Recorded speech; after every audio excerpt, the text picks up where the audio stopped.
Et les amis, vous êtes au courant que nous entrons dans l'ère de la singularité? Êtes-vous prêts ou pas à accuser le contre-coup d'une telle situation? Contre-coup, il va y avoir, ça c'est sûr. La société humaine, c'est-à-dire tous les peuples de la planète, va voir des changements époustouflants sur pratiquement tous les points vitaux qu'il a fait exister.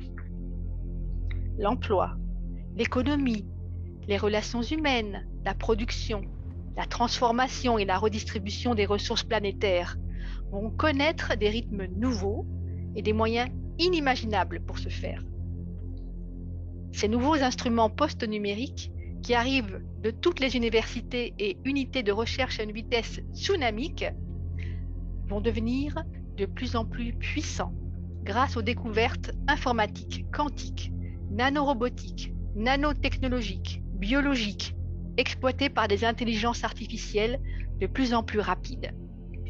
C'est vraiment l'entrée dans l'ère de la singularité. S'il y a 10 ans, les ordinateurs produisaient un calcul ultra complexe en 1 heure, l'année suivante, ils le produisaient en 30 minutes. Un an après, un calcul de même complexité était résolu en un quart d'heure. Aujourd'hui, en 3 secondes, c'est fait. Demain, ce sera presque instantané.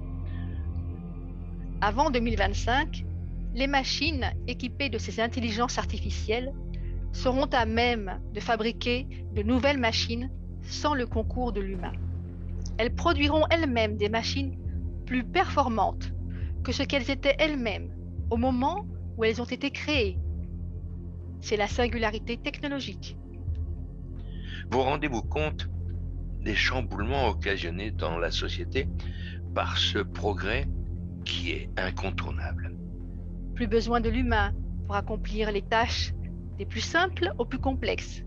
Travaux manuels, techniques, intellectuels, médecine et chirurgie. Tout pourra être effectué par l'intelligence artificielle. Comment allez-vous accueillir cette singularité? Est-ce que ça va être la joie, le plaisir, l'espérance, ou bien l'angoisse, voire même des cris d'alarme devant un danger potentiel? Parlons-en. Nous venons de faire nos premiers pas dans la singularité, il ne faut surtout pas manquer le coche. On n'arrête pas la science. On peut la détourner un temps, mais elle revient toujours sur son chemin initial et apporte plus de solutions que de problèmes. Il nous faut dès aujourd'hui préparer ce fantastique changement et faire de cette opportunité l'entrée dans le paradisme. Nous vous invitons à venir participer à cette réflexion samedi 5 février à 20 heures heure de Paris, dans l'émission TV en direct de Tout là-haut dans le ciel, sur YouTube, où durant la soirée, nous serons accompagnés par 3 personnes qui connaissent bien le sujet de la singularité et surtout des chemins que l'humanité va devoir emprunter pour que le succès de l'épreuve soit réussi, et ce, ensemble, avec toute l'humanité confondue.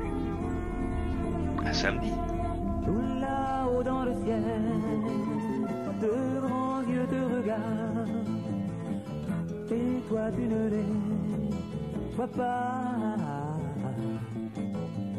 Tout là-haut dans le ciel, au milieu des étoiles, les gens vivent tout comme toi.